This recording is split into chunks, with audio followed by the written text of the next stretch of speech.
This is the CineSnob Podcast. Hi, everyone, and welcome to episode 308 of the CineSnob Podcast. My name is Cody Villafania, film critic from CineSnob.net. I am joined this week by Kiko Martinez and Jocelyn Durand. And this is the third take we're doing of this episode due to tech issues. I made this really great and funny joke the first time around that Jocelyn didn't hear. I said last week, I said that we would either be coming in either really happy or that we would be really upset because the world was ending. And then I made the joke that like, oh, I guess we're all really happy, huh? It's whatever. It's there was even a hi-hat. now. I heard a hi-hat too. Nobody should even hear the hi-hat. Yeah. So. It was a really great joke. Jocelyn, you were in a swing state. You guys lost it. Yeah, so you're to blame. So, I mean, yeah. If there's one, consolation, it's that you can clearly hear me now. So yeah, there's we have to like add that into everything else that's really hard about tonight is that your stuff is now working and we have to include you. And that's just like, wow, that is a really positive world and that's just great news. And that makes me happy. Well, we're keeping up with the theme of rejection of women. So, I know. Well, I know I check a box for y'all. So. Mm-hmm. Oh I mean, we thought we were ahead of the curve, but it turns out people don't really want it. Bye. So. This is my last episode, everyone. Sorry. The token woman is going to be gone. It wasn't worth the trouble. Yeah. We have to keep up with the times. We have to It's listen so to our audience. sad. We'll try it again in 4 to 8 years. Yeah. I'm in the accepting portion of grief. The acceptance. Gotcha. In the 7 stages of grief. So. I'm never turning on the news again portion. So. Yeah, I don't know if I'll ever get past anger, but But you're always angry, so.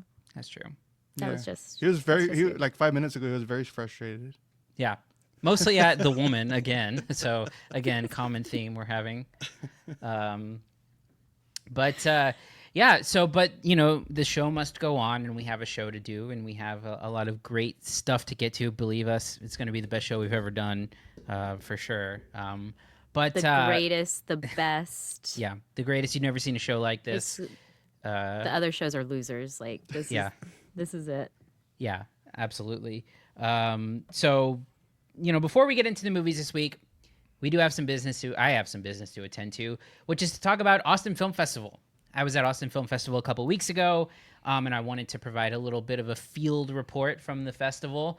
I talked about it, but, this is a festival that has been, like, super cool for me in the past.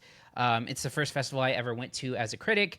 I don't think I brought this up the last time, but the first interviews I ever did were at Austin Film Festival and did them in person and had a really great time and, have been going back to the festival the last couple of years. And, it's a great launching pad for awards season stuff. And some of the movies I wanted to briefly touch on that I saw are going to be like awards caliber movies that we'll have full reviews for in the future. But yeah, I wanted to quickly talk about kind of like highlights of the festival. So one of the movies I think it's going to be really interesting to talk about with you guys in particular is September 5, which is a movie I saw at the Paramount Theater there. So if you guys don't know, September 5 is the movie that is basically about the hostage crisis from the 72 Olympics in Munich.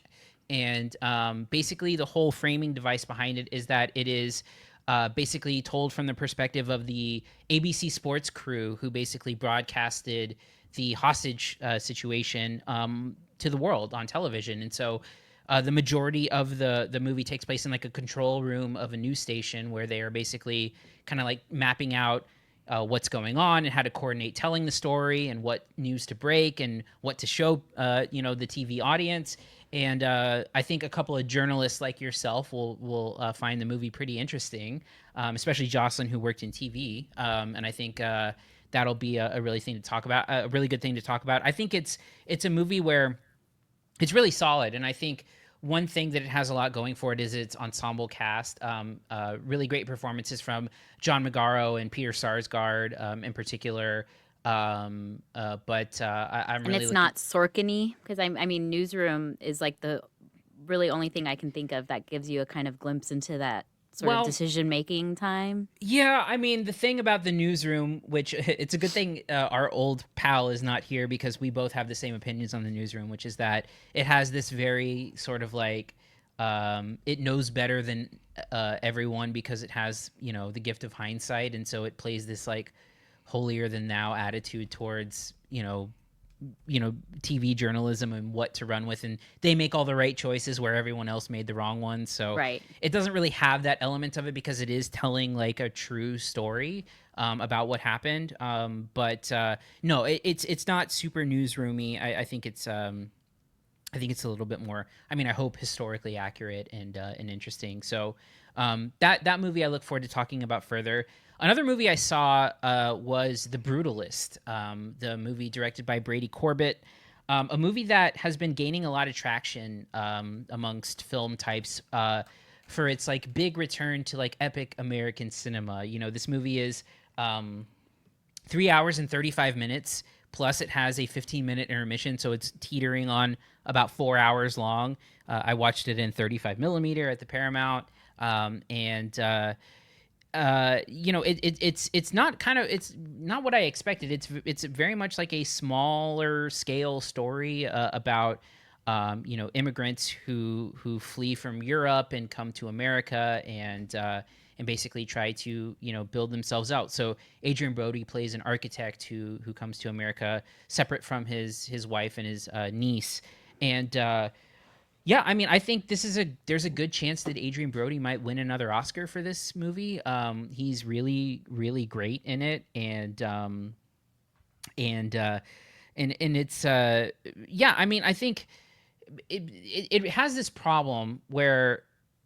Have either of you seen in recent history a movie that had an intermission in it? Because the last one I can remember was The Hateful Eight. Was the last movie Hateful I remember. Eight is, I think, the last one I can. Yeah, I think think of The too. Hateful Eight. I brought that up to you if there was a reason behind the because there was a reason behind the Hateful Eight intermission, and that was to hear the score, right? Yeah, Marcioni's score. But you said that this one didn't have a reason other than to breathe and go to the bathroom. yeah. Well, I've seen about 1 million at Paramount that have intermissions, but it's like legitimately because it was. Yeah, an old movie, so right. specifically at the Paramount. In this movie does have an intermission where the sort of like the movie that I think The Brutalist is told in either 3 or 4 chapters, one of which is an epilogue, and there is like a delineation point where they do draw like a chapter ending with an intermission, but it's also to break up the long the sort of length of the movie.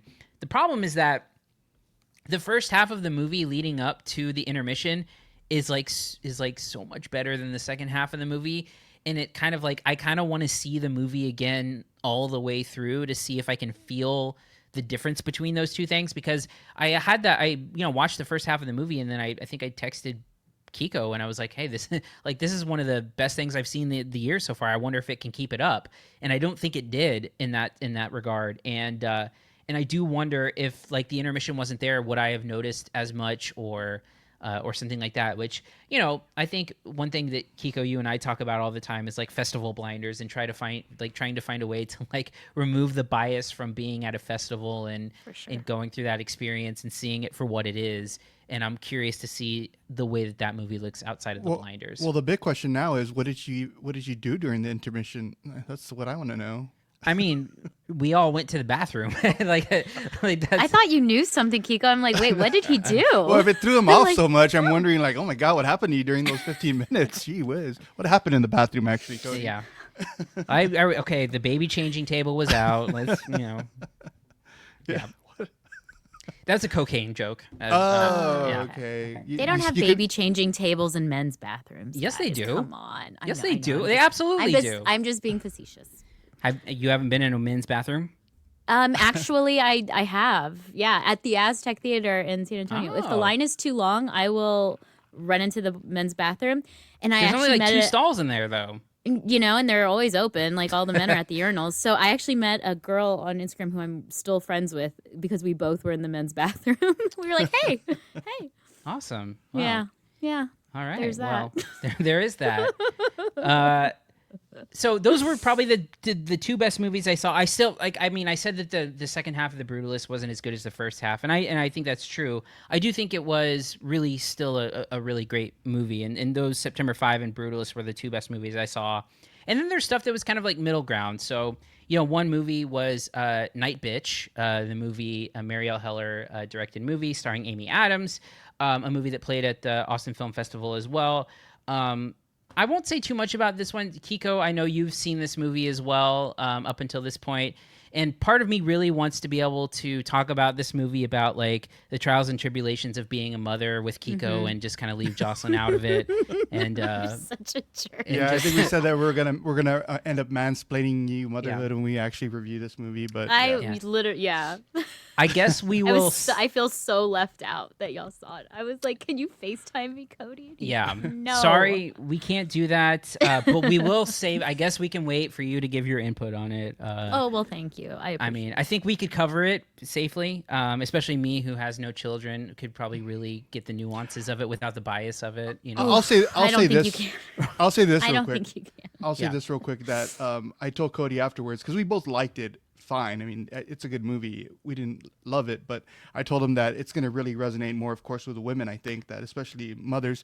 And then sure enough, my wife came home. She's like, "Oh, I want to see it." She had time after I saw it, so she watched it by herself, and I went downstairs to check, and she's like, "I love this movie. This is so good." Like she's just like, the book is supposed to be incredible. Like so she's gonna go buy the book tomorrow. She's like, the "I want to women know," love the book. So yeah, so she was like on board totally with this movie. So yeah, and I could see that. I think, and it's not bad or anything like that. I just think like the way that I characterized it to Jocelyn was like it's good, not great, and I think that's probably about where we'll land. But we'll talk about it when it's out in December, I think, is when it comes out. I think it's Amy, right? Amy Adams, and she's getting buzz. Deservedly so too. She's really great in it. I mean, for better or worse, she really commits to the role in a really big way. And then a couple of other smaller movies. I mean, I think the best way to do a festival, and I think both of you would agree, is to like try to mix up the big movies and the small movies and try to see, a mix of high profile and low profile stuff.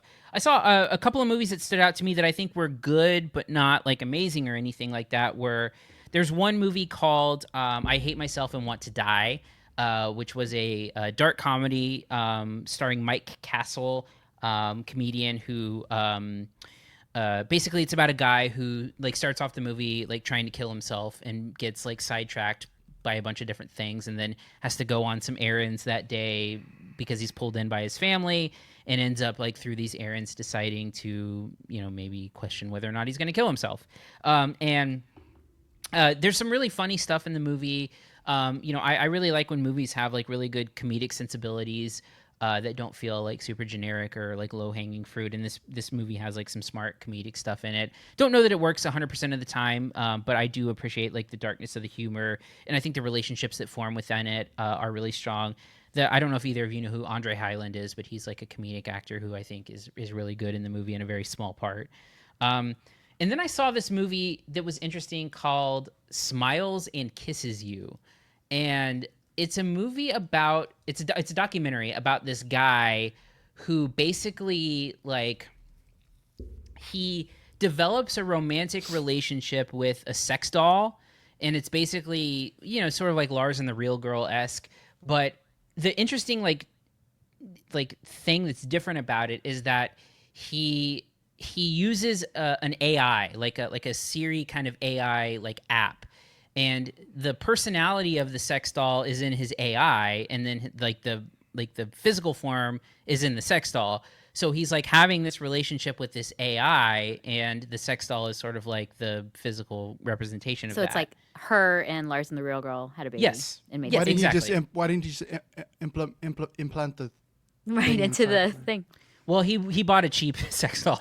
I mean, that's really kind of... So he didn't want it to fall apart, okay. Yeah, the real doll that he was looking at was too expensive, so he went with like a lower model of it. Well, that's an interesting and it has part, it has like a deformed hand and stuff like that broke over time. That sounds endearing.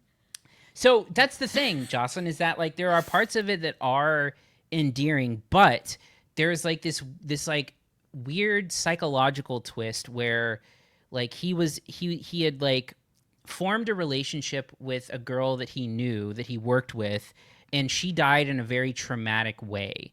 And God. and Like Black Mirror. she was like murdered, right? And Oh. so I promise this is what happens in the movie. That I don't want to get canceled for this. The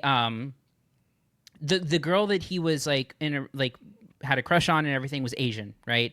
And the doll shipped from China, and the doll was also like looked like an Asian girl. And so he basically he named the doll after the girl that had died, and it was a representation of her. And then he says that, of course, the AI started behaving like the girl that he knew that had died. And so you get into these really weird psychological, how is this guy dealing with trauma? And is this a really unhealthy connection that he's having by keeping this around? And it's interesting because my mind automatically goes there because of professional life stuff. But the movie does this interesting thing where it acknowledges these things, the awareness of these things, but doesn't really dive into it. And I think the acknowledgement of it is refreshing, because I think there's a lot of documentaries that skirt over the idea that someone is doing something that's psychologically fucked up, Right? And it yes. doesn't even mention it because it's trying to tell this like love the Herzog, story. staying out of it kind of thing. Yeah, yeah, and I think leave it alone. It ends up being an elephant in the room. There was this documentary called Eternal You that I saw at Sundance last year, which is about a digital afterlife where basically people will take their text messages they had with a dead loved one and feed it into an AI. That's and then, literally a Black Mirror episode. Yeah, and then the AI basically, they can have conversations with their dead relatives that are formulated from the conversations that they've had in real life. And it's fucked. It's so messed up and psychologically damaging and terrible. And the documentary shows all of that stuff, including one thing that Jocelyn would I would end you if you saw what happened. I'll explain it to you later. But Thank you, I appreciate it. I prefer a spoiler Yeah. for things that are going to destroy me nowadays. Yeah, but the documentary skirts over it. They talk to a psychological expert in it, and she's like, "Yeah, it's not healthy," and then that's it. Instead of talking about you know what, Jocelyn, I'll just tell you right here. Okay. There's a scene in Eternal You, which we're straying far away from it, but it's in Kiko, I think it would affect you too. It's a woman whose child died. Yeah. And she puts on, and this was for I believe it was a Japanese television show where she puts on a VR headset, and they've recreated her dead child in VR and have her running towards her as she reunites with her dead child, and she's Yikes. losing her fucking mind while she's got this VR headset, and she's has a real hard time understanding what's really going on. And it's just, again, like I said, it's fucked up and nobody's really talking about it. So I did appreciate that that this movie, Smiles and Kisses You, does bring up the concern for its main character and the psychological damage it's doing, Right. though I don't really know that it gets into it enough or as much. Sounds as like I'd it reminds me of this movie that I really like. It was a remake, Steven Soderbergh's Solaris back in 2002, where they go up in space and this entity in space recreates their past loved ones. So there is a scene up there where it recreates a child that had already passed, and one of the astronauts locks herself in the room because the little boy's running around through the spaceship. And see, when it's a movie, I mean, the documentary aspect is really what's difficult. That's what's, Yeah. I think at AFF, I saw a documentary that was also just equally as insanely too upsetting, where it was about stalkers, and there was questions whether it was real. Mm-hmm. Of course, because it's a documentary, it was. But and I don't know. I wonder at what point is it profiting off of these really horrible ideas, or they're just trying to outdo each other. And we're just at the beginning of this, if you think about it. I mean, I know. Yeah. you Especially can't with even AI stuff, imagine for sure. what's going to happen in the next 20 years. Well, and Jocelyn, you bring up a really interesting point, because I think it's there's a documentary ethics thing that gets For sure. that I think is a really interesting conversation, where I saw this movie gosh, I wonder if it was Austin Film Festival. It might have been. And not even, I mean, just bringing up Herzog again, like, him having the audio recording of a death, a man being murdered by a bear. And it's like the way he did it was just so well done. And that's what you get when you watch a Herzog documentary compared to just like someone who, is like an amateur, or I'm not saying this person is an amateur, but no, you have to be careful. But to bring this up, so it does come full circle. So in 2013, there was this documentary I saw at AFF called Circle the Wagon.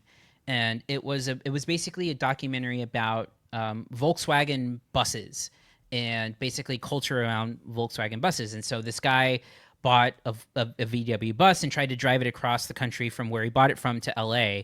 And the guy filming it was like his best friend, and the bus was like breaking down every single time they would stop. And so a lot of the footage in the movie is like the guy just like filming this guy struggling, like fixing this bus.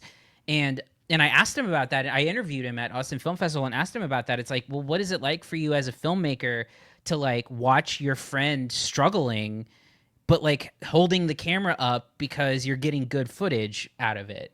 Right. And his answer is super interesting. And it's also brings up this documentary ethics where like, if a filmmaker is watching this guy who like might be like mentally ill, or he's, having a really hard time processing his trauma, like, where's the line of like unethical behavior of like watching this like really messed up, clearly wrong thing happening, but also knowing that it's like how do you not go into voyeurism with like watching like I think it's because that's it all comes down to what is the purpose of the documentary. It's not to get him help, it's not to it's literally for other people to, but when are you exploiting not enjoy him, but I know that's exactly I think sounds exploitive a little bit. Yeah. I think we're landing on that side of the... Which, I think you should watch. I mean, I think the documentary is really interesting. It's well made. And again, this guy brings up these points. The subject of the documentary is kind of like aware that like, hey, these things are kind of messed up. But at the end of the day, it kind of ends with this note of like, hey, but like he's happy. So what's it hurting? Which I think is like, kind of buries the lead a little bit on that. But either way, it's an interesting thing. And I just love that even like having a movie like this at a festival where it starts conversation is really cool. So heavy stuff. Yeah. Well, it's a heavy week. Let's talk about Anora. My God. Yeah, so we'll move on, but thank you again to the folks at Austin Film Festival for inviting me this year. I look forward to continuing to check it out, and we'll go ahead and move on to reviews. Here are this week's reviews. So we're starting off this week with Heretic, a movie that was written and directed by the filmmaking team of Scott Beck and Brian Woods. This is a movie that played as a secret screening at Fantastic Fest, where I saw it about a month ago at this point. So my memory of this is not super fresh, but it is a movie about two girls who are I guess they're missionaries from the Mormon Church who go to a house where they are greeted by a character played by Hugh Grant, who is basically, I guess you could call him like a religious skeptic as he's introduced. Invites him into their home, and they have these girls are in his home, they become essentially trapped while he is basically spouting his religious skepticism and beliefs, and they have to fight to try to get out of the trap that they're stuck in, I guess, and that's where we'll leave it.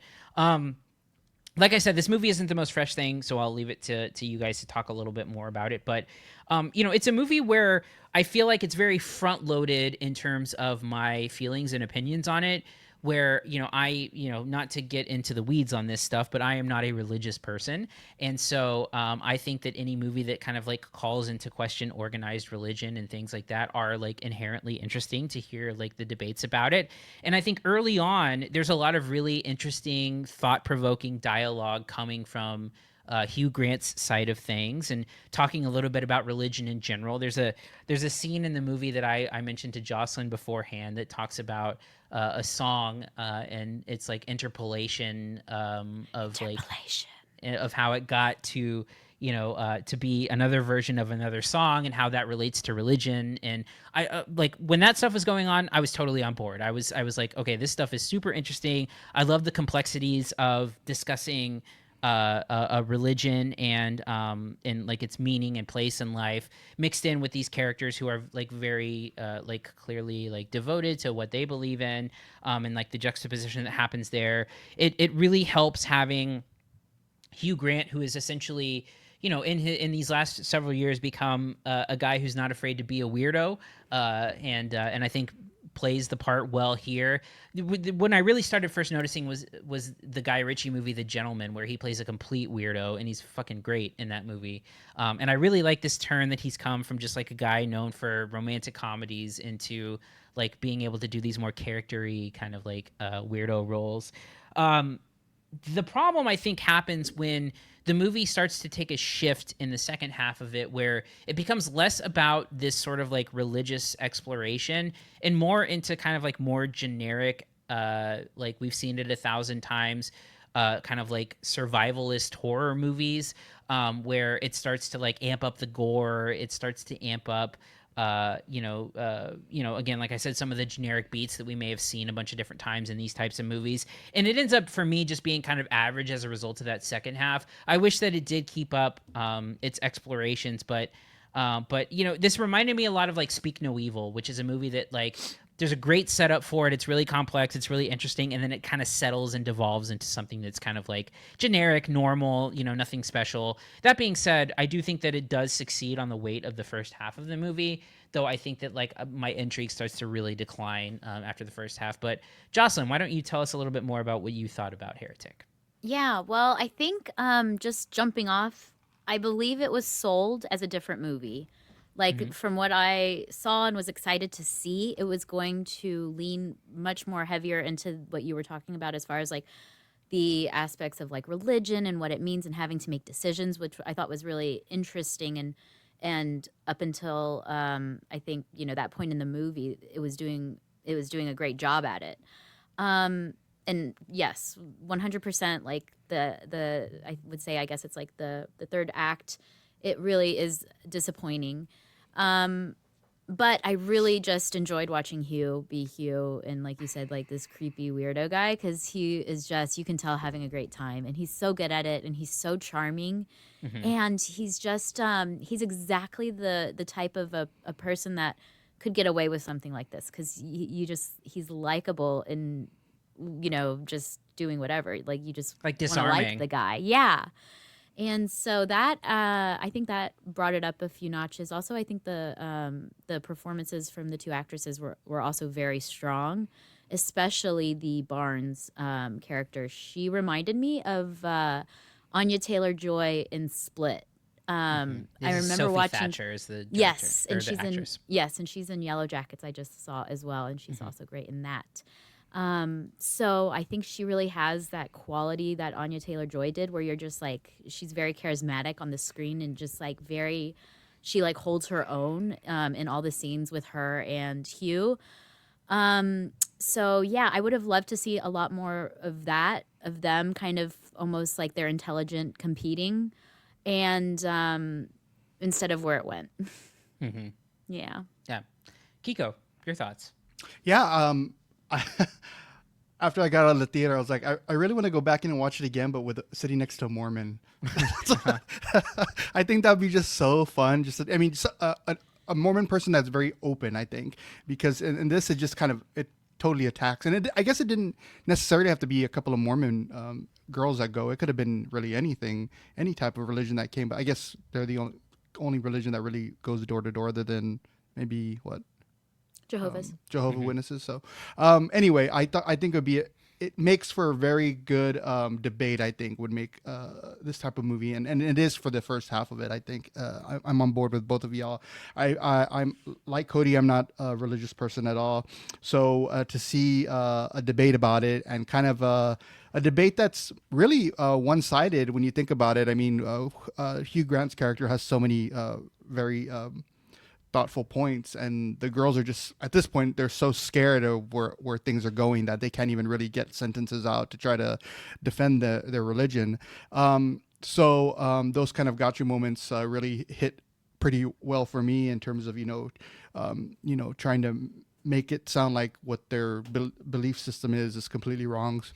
So I really enjoyed those type of things and where that storyline was going. The slow build, the slow boil in the first half of the movie was really great. I thought, the whole wife, when they go into the house, there's a rule, I guess, when it comes to Mormon faith, that a woman has to be with them. Well, maybe not even the faith, just the fact that they're going to go visit somebody. A woman has to be there to make sure everything's safe and everything. But so that there's like this overarching question of whether or not there's a wife in the house or not. Mm-hmm. So I thought that was done really well.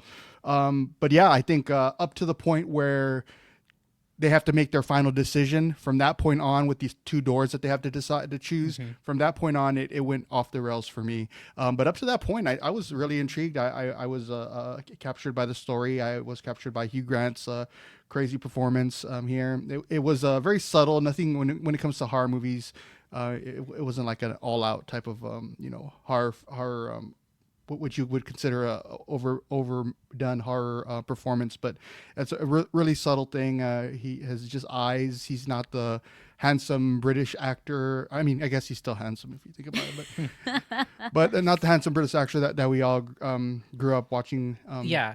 But I think that's the interesting part about this part of his career, which is like he's still utilizing the charming part of his personality, which is all Hugh Grant was really writing on, for so many years. And now he's able to take that charm and then put like this evil sort of sinister twist on it, which makes it like so interesting to like him utilizing that part of himself in this totally different way. I think has been really interesting to watch. Right, I agree. And then, but as soon as they have to make that one decision, you're both correct in the fact that it just goes into a whole different movie, in a whole different category. You kind of see where the beats are coming. I was telling Cody after we watched it, there's things that hit the floor, that they're going to be used later on. I really hate that kind of stuff. Right, and it also doesn't really make sense. Like the yeah. I'm not sure. I'm not sure what kind of message that they were trying to land with, but what they decided to do, I didn't really understand too well, because at one point it seems like then you should have faith because of one thing, but then something else happens where maybe you shouldn't. So that got me confused. Maybe there's a really easy way to describe it, but I couldn't figure it out. So that's where I land with Heretic right now. Yeah. Well, let's get into final thoughts and grades. So for me, again, really top heavy. I think that the first part of this movie with its, dialogue heavy religious exploration and using, that sort of like tension building is done really effectively. It has creative ways of exploring its religious message, like I said, with the sort of like metaphor with the songs that it uses. And then I think, again, like a lot of modern horror, I think sort of like exchanges whatever smart thing that's going on for trying to find a satisfying conclusion where its characters like turn into more traditional final girls kind of thing and less about, sort of the themes that are going on. It also really, I think, kind of like undercuts Hugh Grant's character's kind of points a lot of times, where you kind of start to lose the sort of like points that he's making, and now he's suddenly just got more like sinister things going on, and then also the sense of like what actually ends up happening in the movie. So I do think it's strong enough to recommend at a B- with the early parts of the film, but it's a little disappointing considering how strong that it starts out. Jocelyn, your final thoughts and grade. Yeah, and now that I think about it, I don't even think that the song metaphor really it's almost like they had this idea and they built the movie around it. Sure. And it really just felt like it doesn't seem very like it was natural, or that it fit very well. But I also did want to mention that Topher Grace was great. I loved seeing him. I wish he was in it more. He's just he's very similar to the Hugh Grant, where he's just like calm and likable and easy to watch. And then when Kiko was mentioning the Hugh Grant mansplaining, everything, it was so funny because when the one girl says something like "Thank you for your mentorship," oh my god, I died. I thought that was hilarious. It was so good. At that point, they were trying not to get killed. Yes, right? to placate. Yeah, like "Thank you for your the mentorship" line was just like superb. But I'm with Cody. I'm giving it a B minus. Yeah, and for myself, I just think the first two acts are really strong. I think really they bring up the whole story about Monopoly and where it came from. I thought that was interesting, even though I didn't know the background of Monopoly or whatever. So I thought that was interesting. I looked it up afterwards to kind of get an idea. But bringing up board games, they were playing kind of a chess game with one another. But then it kind of fell into like, I don't know, Hungry Hippos afterwards. And so it didn't really, it was a little bit more silliness. And it just got convoluted. I think that the story itself just got really, just a basic horror type story and kind of fell by the wayside in that aspect. So I think still would recommend Heretic, but I'm at a B- as well. All right, B- across the board. So you can go see that in your local theater. And we will move on to the second movie of the episode, which is Anora. Anora, a movie that, again, I saw at Fantastic Fest.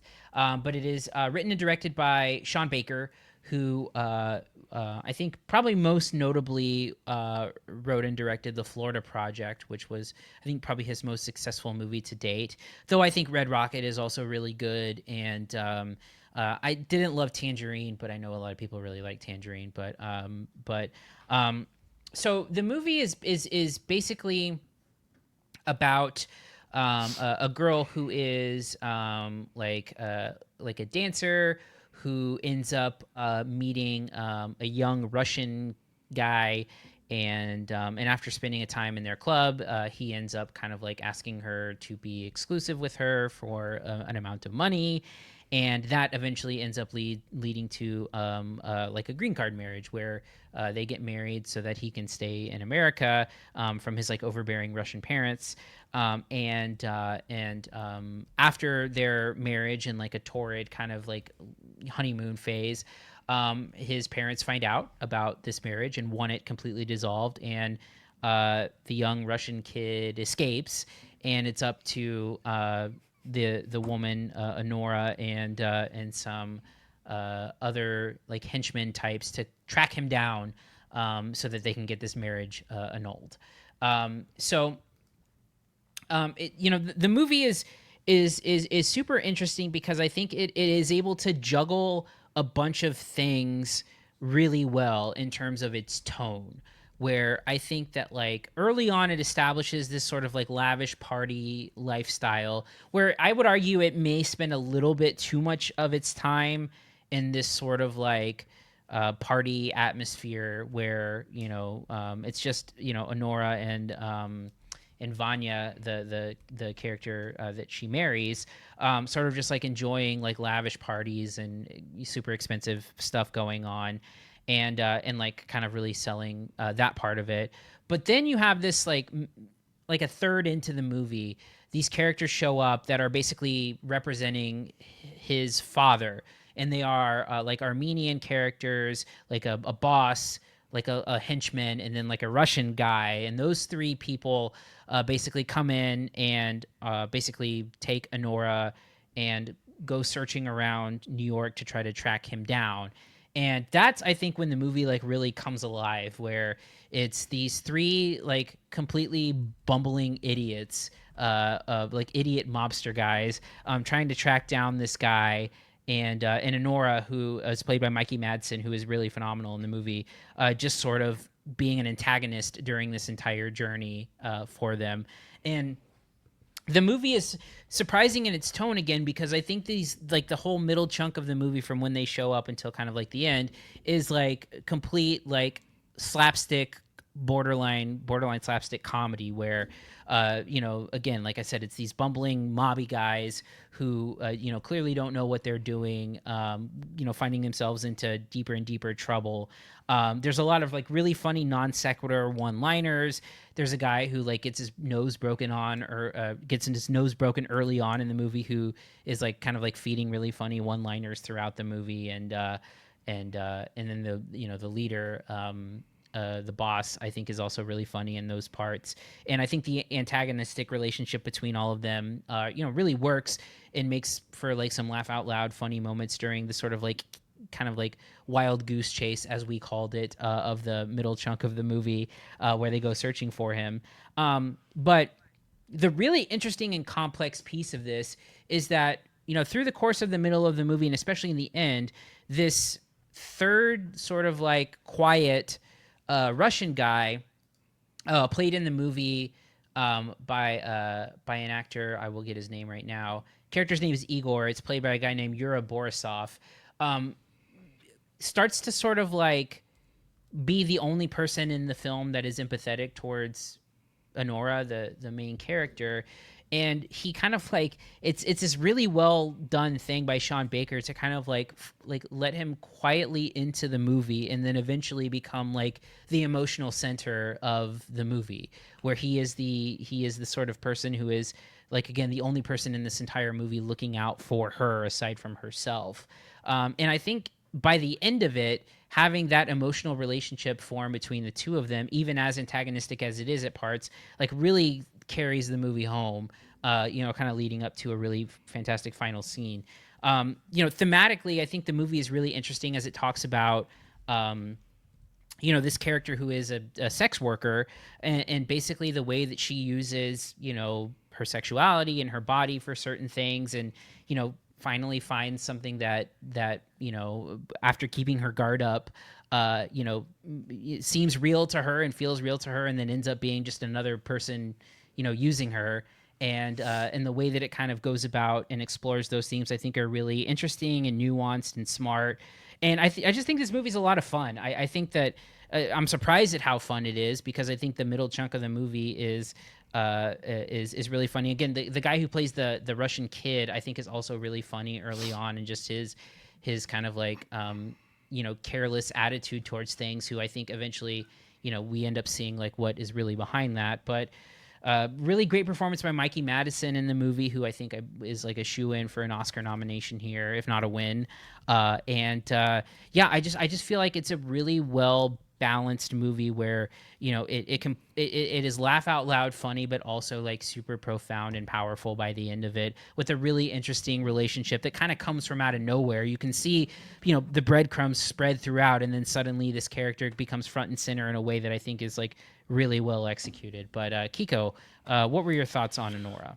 Yeah, I loved Sean Baker's the Florida Project. I thought that's been one of the best movies I've seen in the past 5 years or so. So I really went in here hoping to like Anora, and I was very happy with what I saw for a few reasons. I won't beat around the bush. I think that this is kind of the modern day Pretty Woman. I don't know if this could be the Z generation Pretty Woman, but this girl believes that she's living this fairy tale lifestyle. This guy comes and sweeps her off her feet and saves her from this style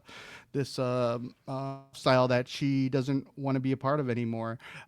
So I really, I think that they took that idea and really used it well in terms of, what a 21st century story would look like, in terms of, just going all out and doing something completely different. I love the fact that there's really not too many tropes, or even at all, in this movie. You get these henchmen, like you said, these gangsters, and I was wondering when they came in, like if it was going to become like this abusive relationship type thing, and if this the title character Anora was in danger at all. And I guess to a point maybe she was in danger, but it seems so far removed from that. I mean, they were able to they're like apologizing throughout what they're doing. Right. So I didn't feel like they were going, oh, these are, Armenian and Russian gangsters, and they're pissed and they're going to come and beat on this strip club worker or whatever. So I really like that it just totally turned the story around, and it didn't go it did not touch any of that at all. So I like that it avoided those type of stereotypes.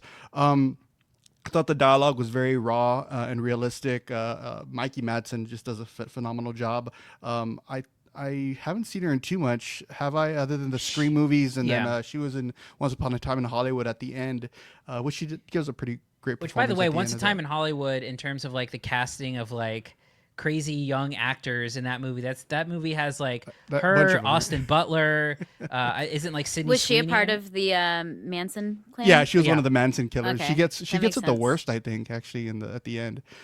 So yeah, it reminded me a lot of I was telling Cody after I got out of the movie theater, it reminded me a lot of Uncut Gems, just like the I've heard that. Yeah. the way that it just kind of like Intensity.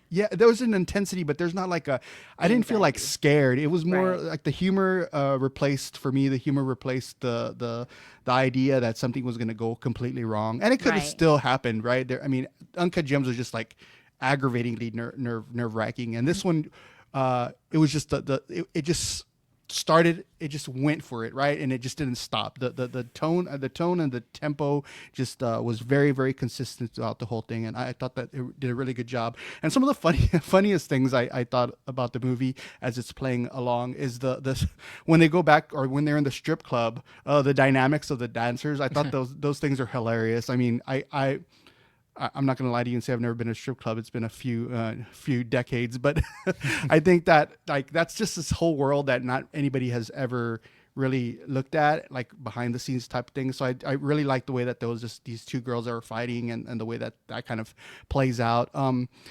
If you're going to this not really knowing what it's about, there, just to let you know, I had a couple of an older couple next People to in me. the theater. Oh, Yeah, no. an older couple next to me, and they were very, very uncomfortable with I the can first tell. third Yeah, of I this bet- I movie, bet. because there is a lot of sex at the beginning of the movie, until the gangsters come in, of course. And so yeah, there was a couple of like, they were like, what's the word? Riling? What's the word? I can't think of it. They're like just very, very uncomfortable in their seats. There was earlier tonight. I was talking to a friend, and he was like, "Hey, I'm gonna go see a movie tomorrow. What should I see?" And I was like, "Oh, Anora's probably the best one." And then he's like, "Okay, cool. And I can take my mom to this." I'm like, "No." Yeah. No. He's gonna take his mom to a movie tomorrow, and I was Yeah. like, "No, let's choose Well, another one." Hey, that's good. That's good that he asked. I remember that Yeah. one time that one of Jared's coworkers asked me what to see with the family, and I told him to go see Love Actually, totally forgetting that there's a whole porno thing happening in there, storyline. And he came back. He's like, "I thought you said I could take the family," and I was like, "Well, it was a sweet little movie." He's like, "The porno narrative." I was like, "Oh crap, I totally forgot about that." Well, there's like 7 storylines in that. How was I supposed to remember one? Anyway, Yeah. It took me yeah. a second to remember. I'm Yeah, like, exactly, Wait, no, it's a exactly. good movie. Yeah. No, that movie's exactly. like a rated R. Yeah. Well, if you see it like playing on like a TNT, they cut the Yeah, that porno part out. thing, porno line. Anyway, but Anora I thought was very strong. I thought it was very funny when they go on this little adventure to try to find this really, Spoiled brat. spoiled brat. Yeah, who Spoiled. doesn't. I mean, again, you think of it like the son of an oligarch. He has all Right. this power and things like that. But he was kind of just like throwing his money around, and so I thought it was funny watching him run off, and then them having to find him. The whole dynamic between the Russian gangsters and Anora herself. I mean, she's. I'm not going to say she carries the movie herself, because she has a lot of great. She has a lot of great actors supporting her, but a lot of what happens is the dynamic that they have between her and them. So she really carries a lot of it, a lot of that, those funny moments, and just playing off of one another. So yeah, I really enjoyed Anora. I still like Florida Project a little bit more, Same. but yeah, Anora's up there for me for this year at least. Yeah, Jocelyn. I have thoughts. Okay, I have thoughts. good. So I really loved literally, like, imagine what a billionaire and, a Cinderella type situation could be, like the partying and the sex. And it's like, it is so fun. I loved that. It's like literally just let your imagination go wild with, like, what if you were with a billionaire, Like, how much fun would that be if, like, money was not an object, which is and they did it so well, and it was so great. And I could have watched that movie all day. Like, I didn't even think it went too long, like Cody said. I think when the mobsters entered into the storyline, that's when it sort of like stopped the fun for me. Like, that living room scene was going on for so long, where I'm like, go get to the next thing. Like, what are we doing? What's happening now? Are they bad, or is it good? Like, what's happening?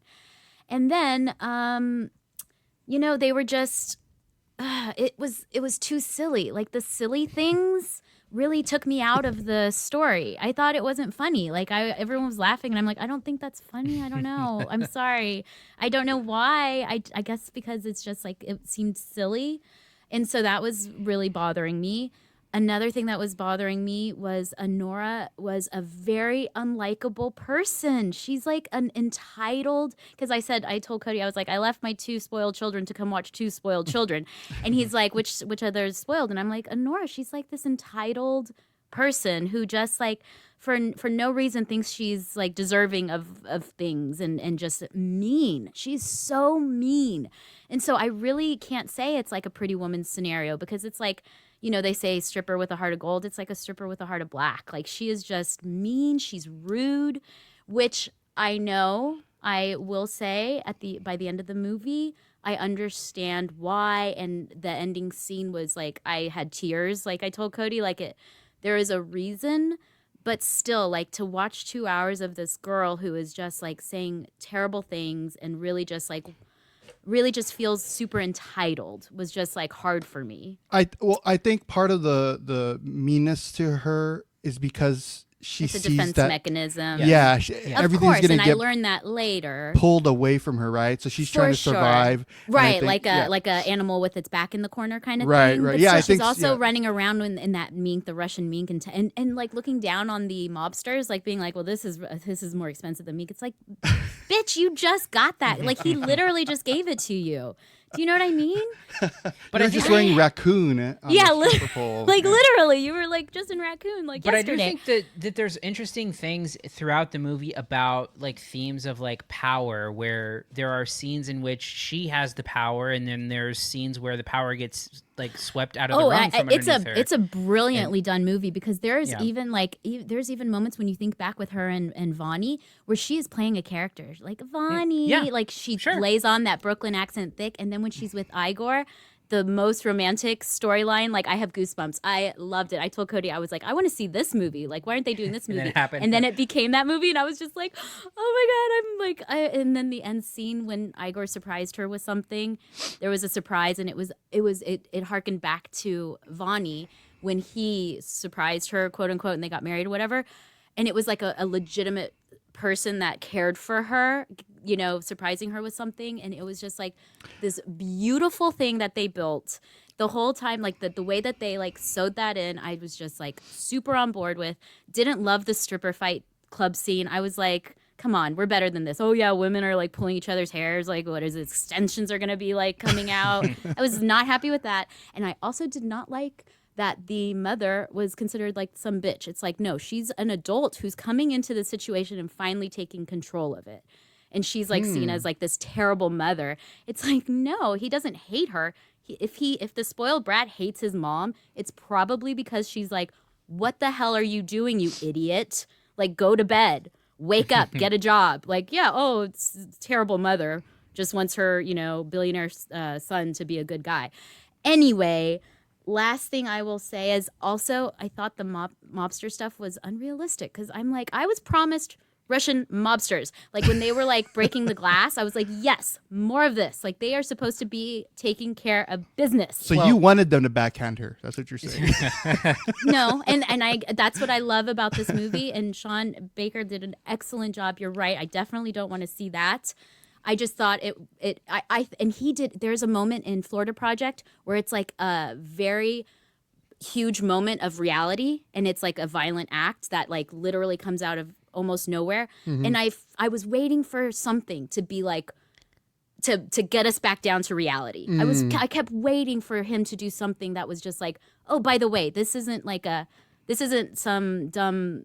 This is a serious situation, and it never happened. So that But that's the thing disappointing. is that I think it's not a serious situation. I think that's what I think You're makes right. it. It's like the fairy tale, but that's what I expect from him as a filmmaker. Is I want to see, like in Florida Project, where it has that moment where you're just like speechless. Like I mean, and I get like that. literally, you can hear like a pin drop in the theater. You know, when something like that happens, when you're Right. just like, oof, But I think this the is real. The whole point of this movie is that like it's causing this like unnecessary annoying headache because this kid is doing like a stupid thing. And so the idea that like you've got these guys who are devoting all of these resources. It takes 3 guys to do this stuff, and then they come into the situation where they meet a girl who's like super feisty and fighting back and being like an asshole about it. And that's the thing that ends up becoming funny, is that like it is more than they bargained for, and For 3 sure. guys can't keep this down, this like one small girl.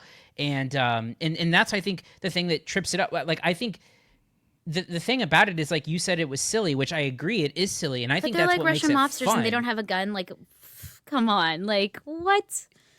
I mean, Well, the It mobster just guy, felt really yeah. unrealistic. Like, I mean, I don't know what world we're living in where these 3 men who are literally like business criminal, like they're, that's their profession. Yeah, but is they're to also take care of women like her. But you these see are what I mean? Like, but these are American counterparts for this Russian guy. I get so that. all their Yes, they were job the is to babysitters watch the fuck. of Yeah, exactly. him. Yes, They're I know, but still. Yes, but I think that's what makes it good, is that they are like glorified babysitters, and they are in over their heads because they're meeting Right, their match. yes, and I yes, think yes. that's why it becomes like a funny, like, I mean, I think the Yeah. juxtaposition between there's these serious like guys who are connected to this mobster, but yet they are running around New York trying to find this guy. yeah. One guy with mean, the broken nose and puking air. Like, again, it's just it's Yeah. funny.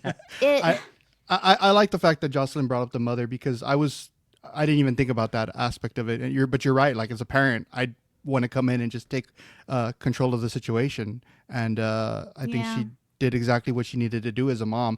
But at the same Right? time, you have to also remember that she didn't come in worried about her son per se. She was like, oh, you're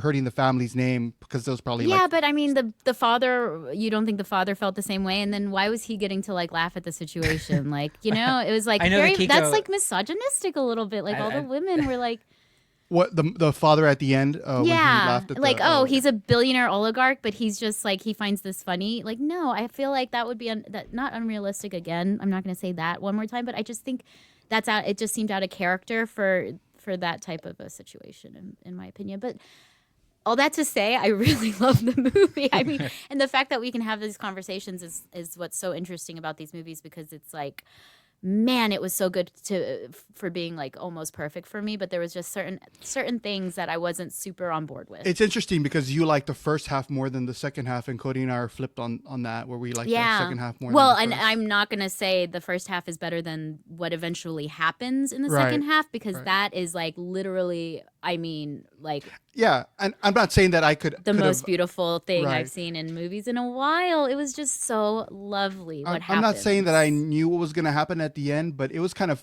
right from the beginning. Foreshadowing. Right. Right from the beginning, when they go in and try to take and control that's of her, what's- yes. you could see You can see tell. that. You could And tell that's that he what wasn't. that actor. I'm so glad Cody mentioned him, because he does such an excellent job of. He's constantly watching quietly, and it's just like you can tell there's something more to him than just like this. But he's also kind of a dumb musclehead guy, supposed to be, Yeah, and the scene where he so good. in the scene where he holds her down. And it turns into something else. Like, why am I sitting on Right. your lap? Like- I love that, because it's like, But it's then- like, yeah. But then when they have that conversation and that gets brought up, and he's like, I was trying to protect you from Yeah, hurting he's a Yeah. yourself." good guy. He's like Yeah, a and legitimately good person. And then there's this other scene where you finally like connect the dots, where like they're outside of that airplane, and like it's there's nothing that's said, but it's a cut that happens where where the mom comes back out and explains what's going to happen, and then Anora says like what her plan is, and in the very background you see this guy make this like subtle facial expression, and it's like, god damn, this movie has like fully no, even completed just the his circle on presence this. in that scene Yeah. was like so powerful, because it's like, okay, sweetie, like literally the whole time the mom is thinking like, sure, sweetie, like Yeah. But can't wait. That's the beauty of the direction from Sean Baker, which is like, these like this character is basically like introduced as like the fourth most important person in the scene when he's Right. brought into it. What if she had But a then- black eye when they cut to her on the plane, Oh, like yeah, Kiko that would was not have been saying? good. Yeah. That would not be good. But you're That's right. what I'm talking about, though, about like that that it needed a little Yeah. bit of a reality check, kind of. Yeah, but he's introduced as like the fourth most important person in that. But then there's moments throughout the movie where you just see the two of them off together, and you like, again, it's like foreshadowing, it's breadcrumbs, but you don't really think anything of it. but then you see their interaction, and then when you go back and watch it, he's always looking at her. He's very observant. He's kind of like he's making constantly sure that doing she's like the okay. little things that women love. Like Yeah. it's so sweet. Yeah, and he It's feel bad. legitimately this beautiful love story. He legitimately feels bad for her too, because he knows how this Right. guy is. He knows how this young boy is. But he's the only person in the movie who sees her for what she is, and he's Right. the only person who sees and her. likes her. Yeah, which I think is displayed in such like smart, Yeah. like well executed ways in a movie that Right. could have treated her just like, again, a sex worker, or treat her as she's portrayed as like an asshole or whatever. And I Right. think, Yeah. and So- I think, yeah. Do you think that she really was in love with him, or thought that she was in love with him? Oh, with Vonnie? Yeah. Oh, I mean, Yeah. you could.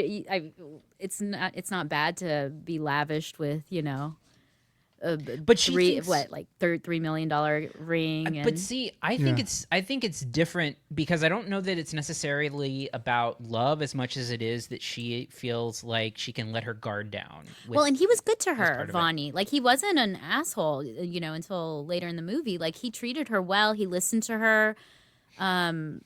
They had a good rapport, which is what I think.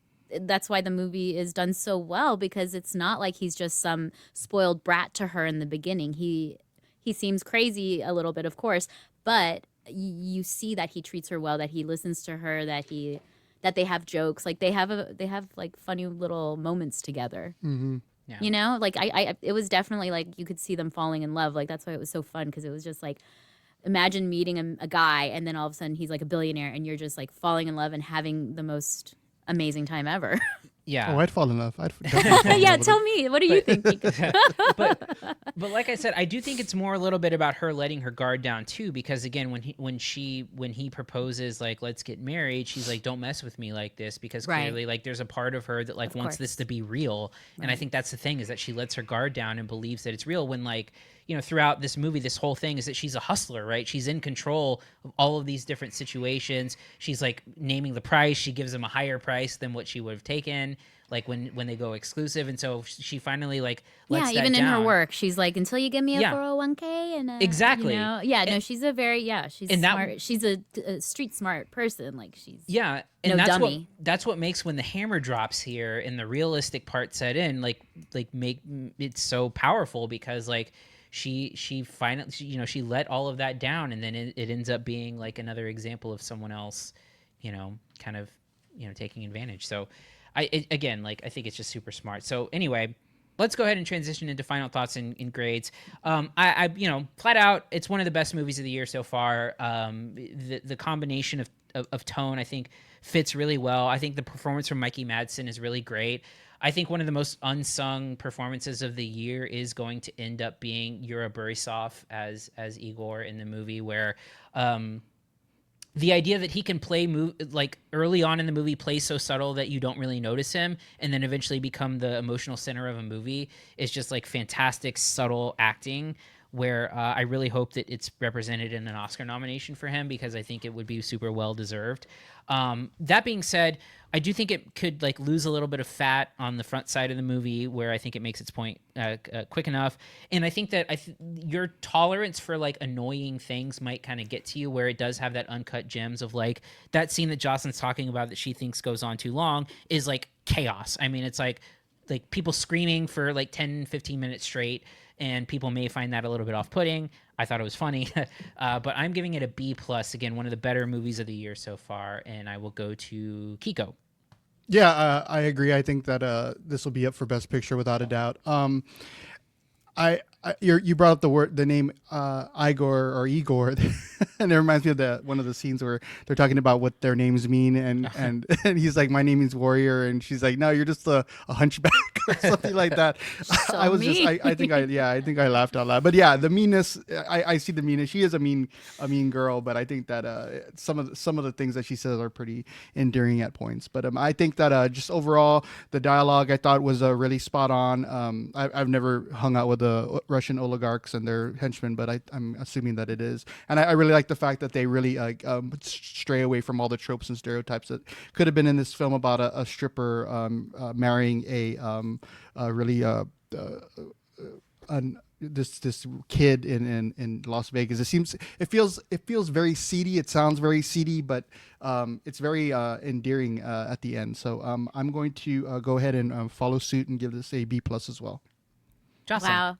It's so funny because I knew this was going to happen. I can be so critical and Cody thinks I hate something and then I end up liking it more than he does because I have to give it an A. And I think I'm so harsh on it because it really had potential to be an A+ for me. Like, I feel like that love story, and I would die if he gets an Oscar nomination because it was just so impeccable. Like, I just really adored that whole part of this story. And it really had the potential to be, I think, one of my favorite movies ever. But as far as like this year, yes, definitely still a top contender for best movie of the year. So yeah, I think it's a solid A for me. And I think when it comes to grades, we all come from different places. I mean, I've been doing this for 25 years, so I don't think the last time I give an A was like 15 years ago. So I'm really, It's been the same for me. I'm very mean. throw 'em out. I'm very Anora when it comes to giving grades. So Well, and Blackheart. yes. And I've been doing this for like 15 years, and I've learned how to. My grading scale is finally attuned to what Kiko has established. So I think like an A is considered like the best movie of the decade. A+ is like best movie ever. Of your A- is like I best of the may year. say it teeters on A-, but You'll learn how to adjust for the curve. Yes. I like to do. I go with my intuition, and man, Do it, yeah. I'm happy with a solid. No, that A works. for That this works. Yeah. It's just funny that it's just funny that we were talking about it. It seemed like we're a little I bit know, off, and then that's you what ended up always liking happens. it. Are you? Yeah. Yeah. Always, But happens. that's fine. I like feel that. like I'm more critical of the movies that I love because Yeah, it's like you should No. be. Yeah, you so should. close to being excellent. It's so much fun. It's so much more fun to split hairs on good movies than it is Right. to like 100%. try to find stuff in average or I'm going to put that on my wall. That is Yeah. how I feel. What a- 1000%. What a way to transition into the last movie that we're talking Yeah. about. The best movie of the Let's- decade, like we said. Let's go on to contender for best movie of the week, Elevation. So Elevation is a movie directed by George Nolfi, who I believe I said last week was the director of such movies as The Adjustment Bureau, a movie I remember liking, even though it didn't get good reviews. But I don't think anybody saw that movie, but I remember seeing it and not hating it. Yeah, it's not terrible. He also was the director of The Banker. A few years back, that was an Apple TV movie, I believe, that was like COVID era. I won't get too deep in the woods on the plot of this movie. Suffice to say, it is a movie about a single father who basically there is basically these monsters that cannot pass beyond a certain level of elevation. I think it's 8,000 feet, right? Yeah. And Who cares? Yeah. Yeah, Keep and, it Like whatever. what a random thing. Look- that's like just I kept on thinking about the whole movie. Like why 8,000? Well- like, maybe go ahead. We'll talk about it in a second because okay, let me just hold on. We'll get into it. So there's these monsters that can't go past 8,000 feet, and basically he has a sick child where he has to go into town and go below the 8,000 feet threshold to get him medical supplies. And so he takes two women, one who is like a friend of his, and one who is someone that used to be really good friends with his now deceased wife. She's like a scientist, and she's looking to go into town to try to maybe find a way to kill these monsters who, up until this point, have not been able to be killed yet. And they kind of go into these dangerous situations to try to survive. So, to your point, there is this sort of like 8,000 foot threshold kind of thing, which I think on its surface is like, fine, whatever. You need a hook, right? You need to find if you're making a monster movie, you have a quiet place where these monsters are sensitive to sound and there's a way to kill them or whatever like that. The problem with this movie is that I think that the more that it reveals, the less it makes sense. And I think that's a major problem when you have this type of a movie where you're kind of relying upon like a unique and different idea, because as it ends up, not to spoil the end or get too far ahead, is that there is a reason why these monsters can't go past 8,000 feet. And if you like take even the smallest microscope underneath this reason, you're like, well, what? Like, what? like the idea is that these monsters, like spoiler alert, nobody's gonna fucking see this movie, right? Like it's playing in like no theaters, nobody knows this movie exists, whatever, right? So the whole idea here is that these monsters are programmed to not go 8,000 feet, yet like nobody changes the program to like make it higher so that they can kill everyone else. Like it's just the silliest, dumbest idea where.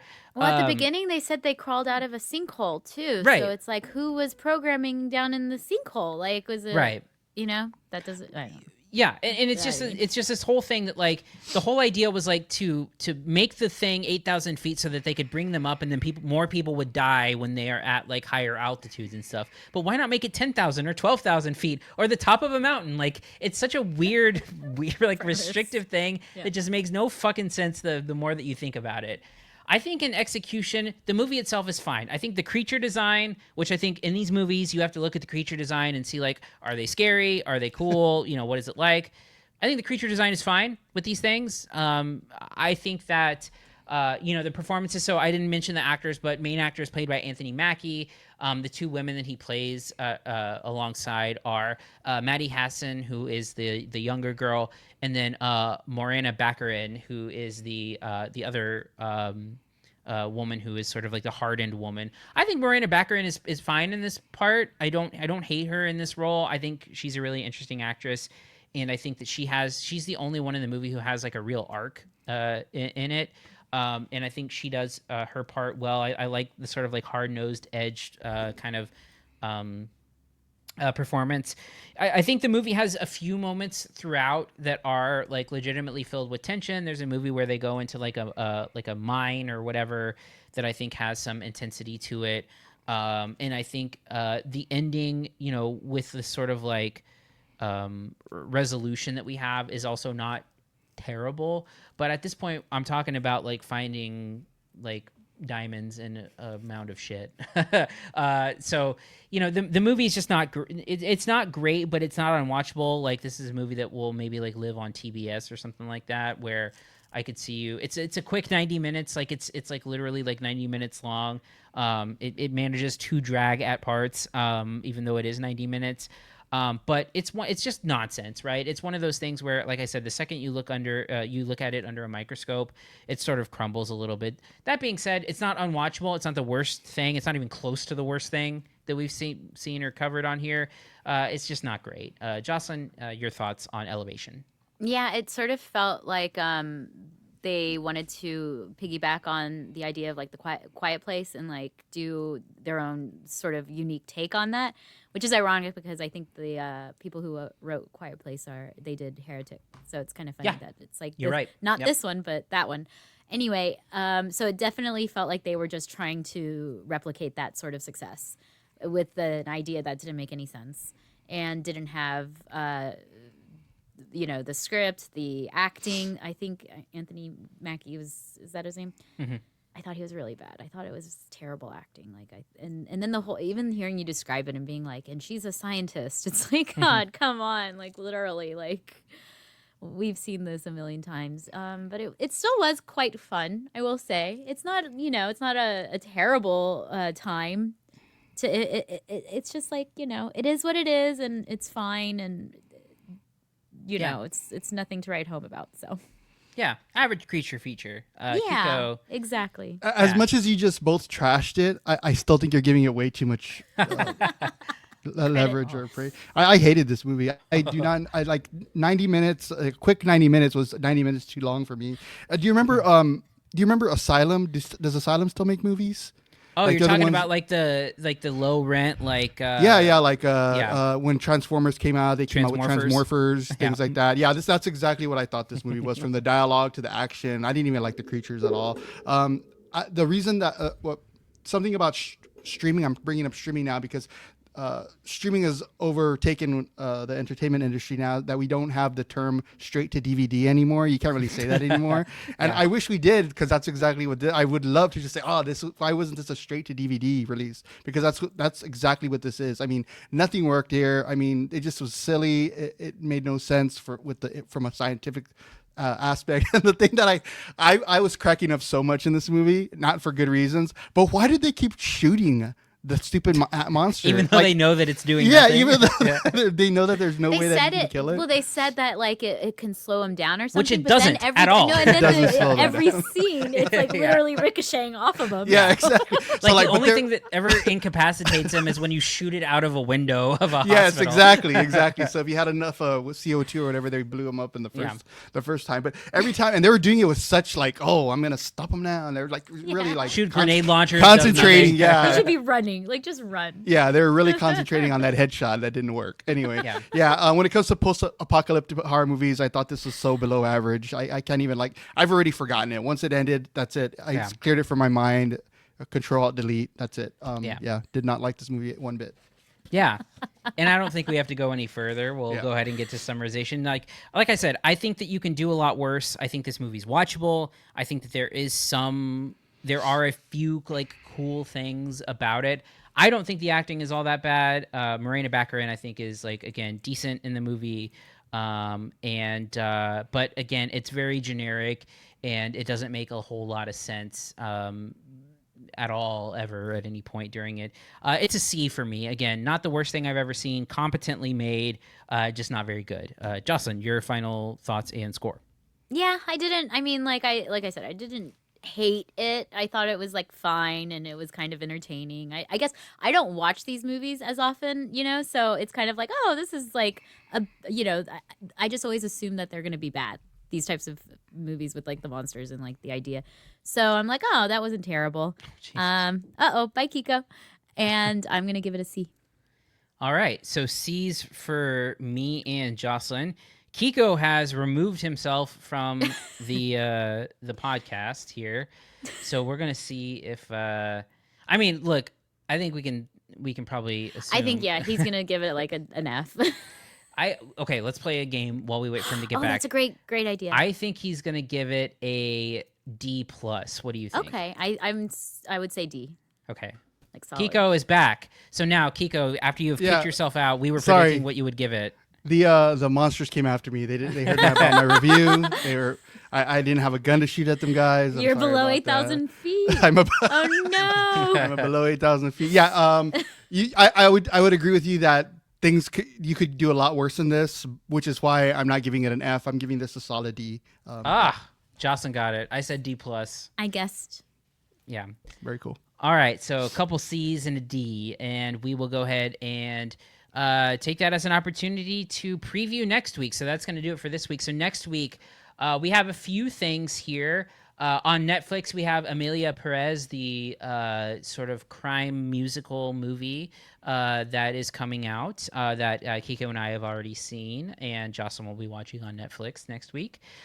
We also have A Real Pain, the movie that was written and directed by Jesse Eisenberg, starring him and Kieran Culkin, an actor that I know that Jocelyn and I both share an affinity for. Kiko, you have not seen Succession, correct? No, I have not. Yeah, so Oh, you may not. That's on. Yeah, you got to see that. But I have seen Home Alone. So Okay, so you've seen him drinking Pepsi? That's his big thing? And that's him, right? I always get confused with Karen and the other guy. yeah, his Kieran. brother. Macaulay. No, his other brother. Oh, It's, just kidding. Rory. Rory. I think Kieran is the one who has like the Pepsi with like the glasses and Yeah, yeah. Fuller. Who was in Fuller. Igby Goes Down? Remember that one? think that's that's Rory. Kieran. Oh, that Is was. it? Oh shoot. Well, there I. No, Let me I think look it it may up. be Kieran. See, Let me you're see. all getting Igby- I confused know. too. There we go. Oh, it is Kieran. Yeah, you're right. Yeah. Who was the one? Rory was the one that played the death metal Yes. band member, right? Yes, he was in Lords of Chaos. Lords of Chaos. Nobody saw that movie. That was I a saw crazy it. movie. That was a crazy movie. Yeah, but A Real Pain comes out. That's a movie I saw at Sundance. I saw it like 10 months ago, so I'm Scott gonna go Pilgrim. watch him. Mm-hmm. Yeah, Kieran Culkin's in Scott Just, Pilgrim. Sorry, I'm just now listing off movies I remember Kieran Culkin Yeah. is in. Well, it's this movie, and this is not a spoiler, but this is very much him in his Succession. You know, he's very Roman in this movie, and great. and so yeah. And Kiko, by the way, you should watch. You would love Succession. Honestly, Oh my god, if it you- is like Kiko is like myself, a huge fan of really good writing, and Succession is like it's you don't want it to end. It is Yeah. just Cool. literally like a little gift every week. Yeah, and then so we have a Real Pain, we have Amelia Perez, and then we have a movie that like Kiko has seen. I don't know if I have it in me, but Red One, the Christmas movie with The Rock and Chris Evans, and J.K. Simmons. Gosh, I don't know. Maybe we'll cover it. I don't know if I have it in me. Talk about unrealistic. Polar bear shooting guns. Come on, guys. Gee whiz. Okay, never mind. Maybe I'm in now. So we'll have those movies, and I think that's basically going to be it for next week, unless something crazy pops up. So find us on social media, CineSnob, wherever you can look us up. Leave us positive reviews, 5-star ratings on Apple Podcasts.